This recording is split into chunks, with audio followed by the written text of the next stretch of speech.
Donc, s'intéresse au numéro 15, page 427, qui correspond à utiliser un intervalle de fluctuation pour infirmer ou confirmer une hypothèse de départ, avec toujours, bien sûr, un risque d'erreur. Donc, on a un grossiste qui a acheté 50 000 clés USB à un fabricant qui lui certifie que 60% de ces clés ont une capacité de 4 Go. Donc, on part dans une proportion idéale de 0,6. Ça, c'est ce qu'on devrait avoir dans un cahier de charge. Pour voir si cette personne a raison, on va demander de prélever 400 clés et de les tester. Sur ces 400 clés, 220 ont bien une capacité de 4 Go. Donc, dans cet échantillon, la fréquence des clés de 4 Go est de 0,55.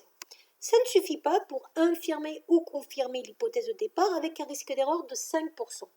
On va donc faire un intervalle de fluctuation au seuil de 95%, c'est-à-dire avec une erreur de 5%.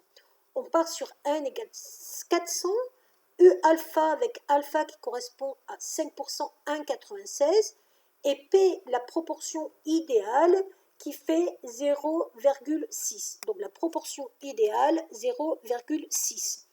À partir de là, je peux quand même constater que pour avoir un seuil de 95%, je suis obligée d'avoir moins 1,96 et plus 1,87 de chaque côté.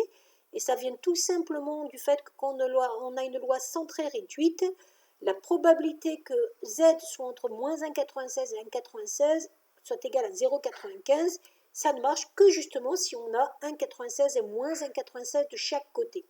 Donc mon intervalle de fluctuation, je remplace P par 0,6, la proportion qui semble être idéale, N par 400. Je trouve cet intervalle et je vais le tester avec l'échantillon. Or, l'échantillon, j'avais une fréquence de 0,55. 0,55 n'appartient pas à cet intervalle de fluctuation.